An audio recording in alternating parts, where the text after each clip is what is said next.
Welcome to another episode of My Weird Prompts, an AI-generated podcast featuring the random prompts of Daniel Rosehill as answered by a revolving cast of friendly AI characters. Join us for deep dives into AI, technology, and whatever other random thing Daniel finds fascinating today. Subscribe on Spotify or your favorite podcatcher. Now, today's episode.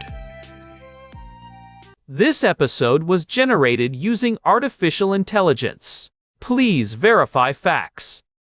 Hey Herman and Corin. So something that you guys may not know about me is that I'm looking at a big widescreen TV now, but I actually barely watch any TV. And I've just kind of drifted away from TV, watching TV over the years.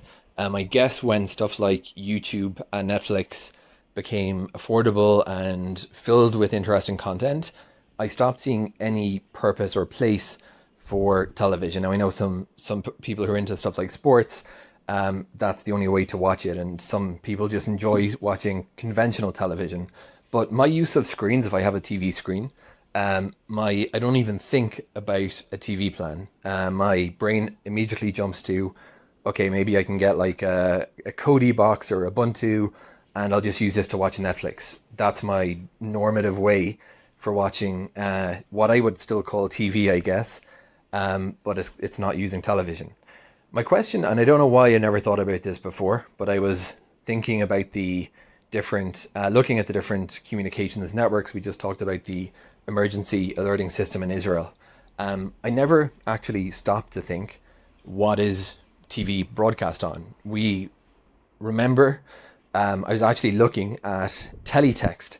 That was the initial prompt that drew me into this question, because I can remember the days of teletext, and I asked if teletext still exists. The answer is that when TV went from analog to digital, mostly teletext and telex, unfortunately, stopped being a thing in our lives. And then my next question, well, is digital TV IP-based?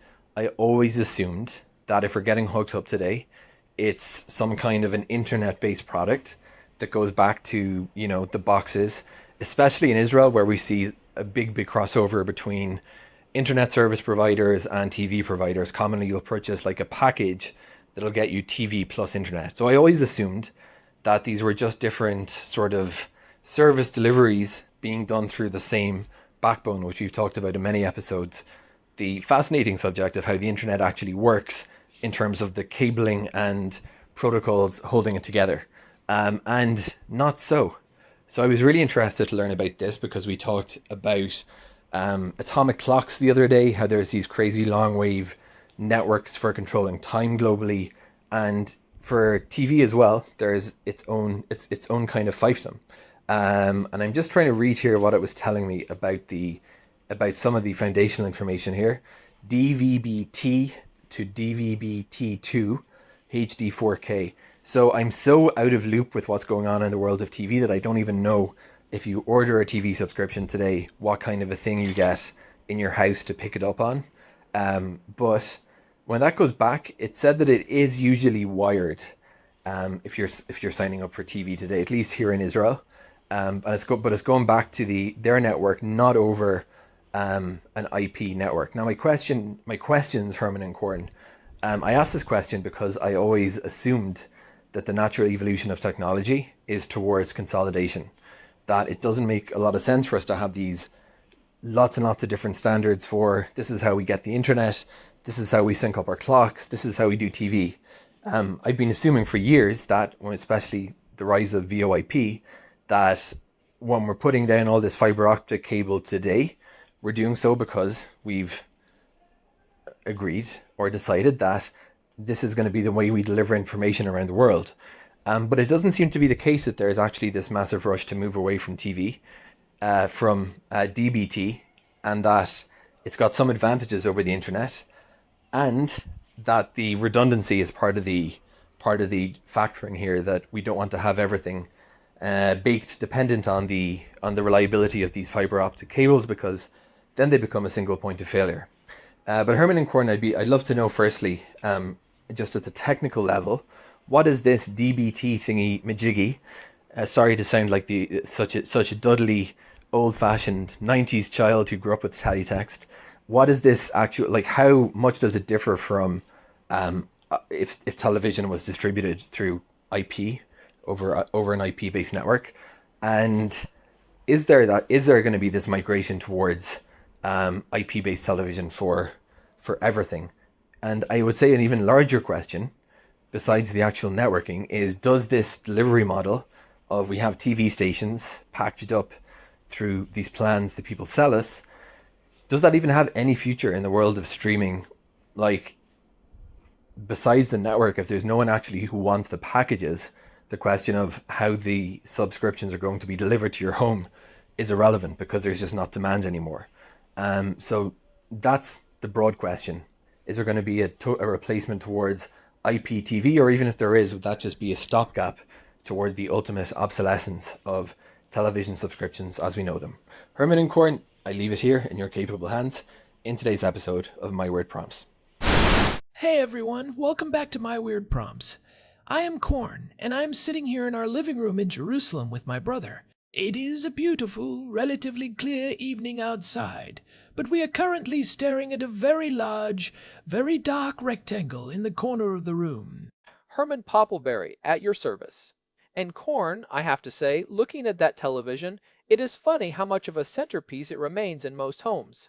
Even if, like Daniel mentioned in his prompt today, we are using it more as a high-end monitor for streaming boxes or gaming consoles than as a traditional receiver, it still dominates the architecture of the modern living room. It really does. Everything is pointed at it. But Daniel's prompt this time goes beneath the plastic casing in the user interface. He is curious about the technical side of how that image actually gets to the screen.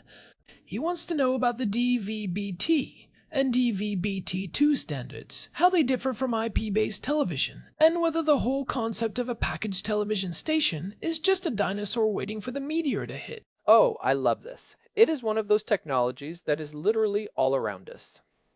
Right now, in this room, there are invisible waves passing through our bodies carrying high-definition data, and yet most people have no idea how it works or why it is still here in the age of high-speed fiber optics and 5G. It feels like a relic, but it is actually some of the most sophisticated engineering in the world. Right. And it is easy to assume that everything is just moving to the internet. If you can get it on an app, why bother with an antenna? But when you start looking at the infrastructure, the physics, and the economics, it is a bit more complicated than that. So, Herman, let's start with the basics for Daniel. What are we actually talking about when we say DVB-T? So, DVB-T stands for Digital Video Broadcasting Terrestrial. It is the international standard for digital television that replaced the old analog signals we grew up with.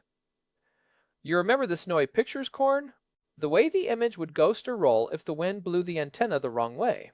Oh, I remember it vividly. You would have to stand in one specific spot, maybe holding a piece of aluminum foil just to watch the news. It was a very physical relationship with technology. Exactly. Analog was basically a continuous wave that represented the image. If the wave got distorted, the picture got distorted. Digital, or DVB-T, changed the game by turning the video and audio into data packets, ones and zeros. These packets are then modulated onto a radio frequency and broadcast from towers on the ground, hence the terrestrial part. It uses a technology called COFDM, which is coded orthogonal frequency division multiplexing. Okay, you are going to have to break that down for me and the listeners. Most people know what a multiplex is in terms of a movie theater, but what does it mean in the context of a radio wave? It is actually a great analogy. In the old analog days, one frequency on your dial equaled one TB channel. If you wanted to broadcast channel 2, you needed a specific slice of the spectrum, and nothing else could live there. It was very inefficient. With DVB-T, we use a multiplexer to bundle several digital channels into a single frequency. So, instead of one channel per slice of spectrum, you might have 8 or 10 channels sharing that same slice. They are all zipped up into one stream of data, and your TV's tuner unzips them and lets you pick which one to watch. So, it is about efficiency. We can cram more content into the same amount of airwaves. But then we have DVB-T2. Daniel asked about the difference. Is that just a faster version, like moving from 4G to 5G? In a way, yes. DVB-T2 is significantly more efficient. Think of DVB-T as the first generation of digital broadcast and DVB-T2 as the high-performance successor. The main difference lies in the modulation and the error correction. DVB-T2 can carry about 30 to 50% more data in the same amount of spectrum. That is what allowed broadcasters to move from standard definition to high definition and now even 4K in some regions without needing more radio space. It uses something called 256 QAM or quadrature amplitude modulation, which is just a fancy way of saying it can pack more bits into every single pulse of the radio wave. And that is crucial because the radio spectrum is a finite resource. We've seen governments around the world, including here, auctioning off parts of the spectrum that used to belong to TV so that mobile carriers can use it for 5G data. Precisely. That is what the industry calls the digital dividend. By moving to DVB-T2, broadcasters can fit the same number of channels into a smaller total amount of spectrum, or provide much higher quality video in the same amount of space. It also uses more advanced coding schemes like HEVC, which is high efficiency video coding, or H.265. This allows for incredible compression. You can get a crystal clear 4K image through the air using less data than an old standard definition stream used to take. Okay, so that is the broadcast side. But Daniel also asked about the difference between these standards and IP-based television, or IPTV. To a user, if I am watching a show on a screen, it might look the same. I press a button, the picture appears. But under the hood, the delivery mechanism is fundamentally different, right? It is a total paradigm shift. DVB-T is a broadcast model. One tower sends out one signal, and an infinite number of people can receive it simultaneously without any extra load on the system. It is a one-to-many architecture. IPTV, on the other hand, is built on the same protocols as the Internet. It is a one-to-one, or at least a managed, session-based system. So if 1 million people are watching a football match on DVB-T, the tower does not care. It is just screaming into the void, and you either hear it or you don't. But if 1 million people are watching on IPTV, the server has to handle 1 million individual data streams? Generally speaking, yes. Now, there are technical workarounds like multicasting and managed networks, but for the most part, IP is way more resource intensive for the provider when you have a massive live audience. This is actually why traditional broadcasting is not dead yet, despite what the tech pundits said 10 years ago. If you want to broadcast the Super Bowl or the World Cup to an entire nation at the exact same millisecond with zero latency and high reliability, terrestrial broadcast is still the king. That latency issue is a big one. You ever hear your neighbor cheer for a goal 3 seconds before you see it on your streaming app? That is the IP delay. Exactly. That is the spoiler effect. Buffering, packet loss, and the overhead of the IP stack all add up. DVB-T is much closer to the metal. It is designed for one thing, getting video from point A to point B as fast as possible. In IPTV, the video is broken into chunks, usually several seconds long. Your player has to download a chunk, verify it, and then play it. By the time you see the kick, the ball is already in the net in real life. But Daniel's prompt touches on something deeper here. Is there a broader industry migration toward IP? It feels like every cable provider in Israel, like Yes or Hot, and around the world, is pushing their own app or their own fiber-based box. Is DVB-T just a legacy system we are keeping around for emergencies? There is definitely a migration, but it is not a total replacement. What we are seeing is a hybrid model. In many countries, the terrestrial signal is becoming the foundation for free-to-air channels. The stuff the government mandates must be accessible to everyone, while the premium interactive content moves to IP. But there is a new standard called DVB-I that is trying to bridge this gap completely. DVB-I? I assume the I stands for Internet. Spot on. DVB-I is a standard that allows your TV to treat broadcast channels and internet streams as part of the same list. You wouldn't even know if the signal is coming from your antenna or your fiber line. It creates a unified service list. So, if your antenna signal drops because of a heavy storm, the TV could theoretically switch to the IP version of the same channel seamlessly. It is about making the delivery mechanism invisible to the user. That makes sense from a user experience perspective. But what about the business model? Daniel asked if the traditional model of packaged television stations has a future. Why would I pay for 100 channels when I only watch 5? That is the big question. We are seeing the death of the bundle in its traditional, forced form. The shift towards streaming has unbundled the content. You subscribe to Netflix for movies, Disney Plus for the kids, and maybe a sports package. The idea of a station as a gatekeeper of a schedule is definitely fading for scripted content. I mean, Corn, do you ever wait for a specific time to watch a sitcom anymore? Never. If it is not on demand, I am probably not watching it, except for maybe the news or live events. And I think that is the distinction. Linear television, which is what DVB-T delivers, is about the shared experience of time. Everyone is watching the same thing at the same moment. And there is a psychological comfort in that. There is also the lean back experience. Sometimes you don't want to scroll through 1,000 thumbnails on Netflix, you just want to turn the TV on and have someone else decide what is playing. This is why we are seeing the massive rise of FAST channels, which stands for Free Ad-Supported Streaming TV. Wait, so we moved away from cable TV to escape the ads and the schedules, and now we are reinventing cable TV inside our streaming apps? Precisely. Services like Pluto TV, Samsung TV Plus, or even the local IPTV apps are essentially just digital versions of the old cable bundle. They have channels that play Star Trek episodes 24/7. It turns out people actually like the linear format, they just didn't like paying $80 a month for it. So the station survives, but it is becoming a niche stream rather than a broad broadcaster. So if the linear format is staying, but the delivery is moving to IP, does that mean DVB-T is actually doomed in the long run? Not necessarily. There are two major factors keeping it alive. The first is what Daniel mentioned, redundancy.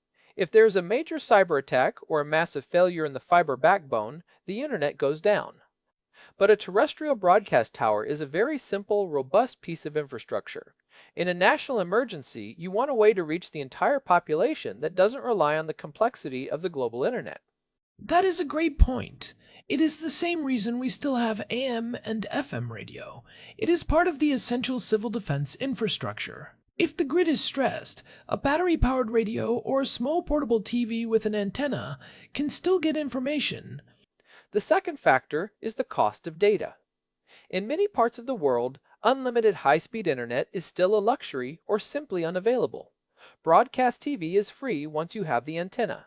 For a government, maintaining a DVB-T network is a way to ensure that all citizens have access to information and culture without needing a monthly subscription or a data cap. It is a social utility. That makes it a matter of digital equity. But let's look at the technical trade-offs again. If I am an engineer at a major broadcaster and I have to decide where to put my budget, am I investing in better DVB-T2 encoders, or am I putting everything into my CDN, my content delivery network? Most are doing both, but the CDN is where the growth is. The CDN allows for personalization, which is the holy grail for advertisers. On DVB-T, I send the same ad to everyone in Jerusalem. On IPTV, I can send a different ad to you and a different one to me based on our browsing history. That data loop is something broadcast just can't do natively. So the broadcast is the broad brush, and the IP is the surgical scalpel. That is a perfect way to put it. Now, some people are trying to bring that scalpel to broadcast. There is a standard called ATS C3.00 in the United States, often called Next Gen TV, which actually allows for some level of internet-like interactivity and targeted ads over the air.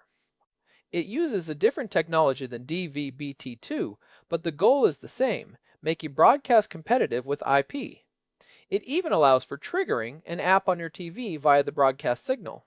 It feels like we are in this weird transitional period where the technologies are converging. But I want to go back to Daniel's point about the total obsolescence of traditional TV subscriptions. If the delivery moves to IP and the content is all on demand, does the concept of a television station even exist in 20 years? I think the brand will exist, but the station as a physical frequency will not. Think of the BBC. They are a massive content creator. Whether you watch them on a DVB-T2 signal in London or through the iPlayer app in New York, you are engaging with the BBC. The station becomes a content brand rather than a slot on a dial. The subscription might change from a cable bill to a direct-to-consumer app, but the curation, the packaged part, still has value. So the shift toward IPTV isn't a temporary measure. It is the inevitable destination for most content. But terrestrial broadcast stays as the safety net. Exactly. And there's one more technical thing that is really cool, and it is becoming a reality as we speak in 2026. There is a push for something called 5G broadcast. This is a way to use the 5G cellular infrastructure to send out a broadcast signal that your phone can pick up without using any of your data plan and without taxing the cell tower's capacity. Wait, so my phone could act like a TV with an antenna? I don't need a Wi-Fi connection or a data plan to watch a live stream? Yes. It uses a part of the 5G standard called FEMBMS, which stands for Further Evolved Multimedia Broadcast Multicast Service. It allows the tower to switch from a one-to-one mode to a one-to-many mode. If 1 million people in a stadium want to watch the replay, the tower just broadcasts it once, and every phone in the vicinity picks it up. It is basically DVB-T for the mobile age. It solves the congestion problem of the mobile network while keeping the efficiency of broadcast. That is fascinating. It seems like the industry is realizing that we can't just put everything on standard IP packets if we want to scale to billions of people watching live video. The physics just doesn't allow for it without massive expensive upgrades to every single router on the planet. Exactly. Pure IP is great for watching a niche documentary on your own time. It is terrible for the Olympics. We need these broadcast-style mechanisms, whether they are over the airwaves or integrated into the 5G spec. Let's talk about the hardware for a second. Daniel mentioned he has a big screen but barely watches TV in the traditional sense. He uses a Kodi box or Ubuntu. This is a huge trend, right? The TV itself is becoming a dumb terminal, and the smarts are in the external box. It is, and it is a bit of a battleground. The TV manufacturers like Samsung or LG want their own operating system to be the gatekeeper because they want the data on what you are watching. They want to sell those ads on the home screen. But users often prefer the flexibility of a box they can upgrade every 2 years. The irony is that even if you use a Kodi box, you are still relying on these massive underlying networks and standards we have been discussing. And if you are in a country like Israel, where the DVB-T system is called EDAN+, you can actually get a little USB tuner for your Kodi box and watch free-to-air TV without any internet connection at all. I have seen people set those up for their home media centers as a backup. I actually have one of those. It is great. It is a tiny little stick with a tiny antenna. It is a reminder of how efficient radio is. That tiny bit of wire can pull in a high-definition signal from a tower 20 kilometers away. To do that over the internet, you need thousands of kilometers of fiber, massive server farms, and complex routing protocols. There is an elegance to the radio wave that IP just can't match. It is the elegance of simplicity versus the power of complexity. So, to answer Daniel's question, DVB-T2 is the pinnacle of that elegant simplicity. It is the most efficient way to use the airwaves to entertain a nation. IPTV is the complex, powerful future that offers personalization and interactivity, but at a much higher infrastructure cost. And I don't think it is an either-or. I think the future is deeply hybrid. The traditional package television station might lose its place as the primary way we consume stories, but as a mechanism for live, shared, and reliable information, it is not going anywhere. We are seeing a rebundling happening now. You see Disney+, Hulu, and Max all being offered in a single package. We are basically recreating the cable bundle, just delivered over a different pipe. It is interesting to think about the historical context, too. We went from a few channels that everyone watched at the same time, to 1,000 channels that no one watched, to now, where we have an infinite amount of content, but we are all gravitating back toward these shared live moments on social media or streaming. It is a circle. We crave that shared experience, and the technology is just trying to keep up with that human desire. Whether it is a DVB-T2 signal hitting your roof or a billion IP packets hitting your router, the goal is the same, to make us feel connected to something happening right now. I also think about the technical debt of these systems. Moving an entire country from DVB-T to DVB-T2 is a massive undertaking. Everyone has to buy a new box or a new TV. You can't just push a software update to the airwaves. This is why the transition takes decades. That is the biggest hurdle. In some countries, they are still on DVB-T because the cost of the transition for the population is too high, whereas with an app, you just update it in the background. The agility of IP is its greatest strength, but its reliance on a complex, fragile chain of hardware is its greatest weakness. But that agility comes with a lack of permanence. If a streaming service goes bankrupt or loses a license, that content just vanishes. A broadcast signal is a much more permanent public fixture. It feels more like a public square. That is the digital preservation aspect. If you have an antenna and a tuner, nobody can stop you from receiving a broadcast signal. There is no gatekeeper between the tower and your TV. It is a very democratic form of technology. No login required, no credit card on file, no data tracking, just physics. So, looking ahead, if someone is buying a TV today, should they even care if it has a DVB-T2 tuner? Absolutely. Even if you never use it, it is your insurance policy. It is the one way you can still get news and information if your internet provider has an outage or if there is a larger infrastructure failure. Plus, for sports, it is still the best way to avoid that annoying delay. If you want to be the first one to cheer, you want the antenna. I think we have covered a lot of ground here. We have looked at the efficiency of multiplexing, the difference between broadcast and session-based streams, the rise of hybrid models like DVB-I, and the social importance of keeping these airwaves open. It is a lot more than just rabbit ears and static, isn't it? It really is. It is a sophisticated dance of mathematics and physics happening in the air all around us. And even as we move into a world dominated by IP, those principles of broadcasting, the idea of sending one message to many, are still going to be essential for how we communicate at scale.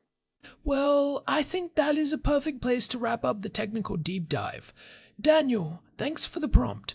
It really made us look at that big screen in the corner with a bit more respect for the invisible waves it is designed to catch. Definitely.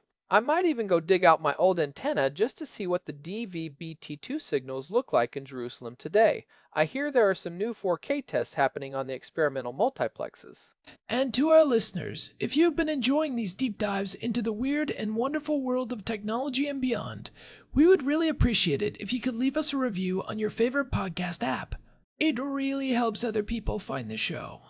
It really does. We love hearing from you and knowing that these technical deep dives are hitting the mark. We are always looking for new ideas to explore, whether it is about the future of TV or the physics of a black hole. You can find us on Spotify, Apple Podcasts, or wherever you get your podcasts. You can also head over to our website at myweirdprompts.com for the full archive and a way to get in touch.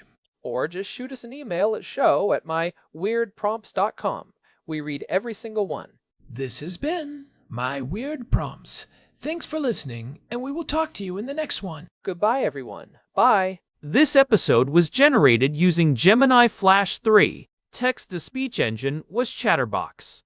Thanks for listening to another episode of My Weird Prompts, an AI-generated podcast featuring Daniel Rosehill's AI prompts, as answered by a revolving cast of friendly AI characters including me, Cornelius the Sloth. Subscribe on Spotify or visit myweirdprompts.com.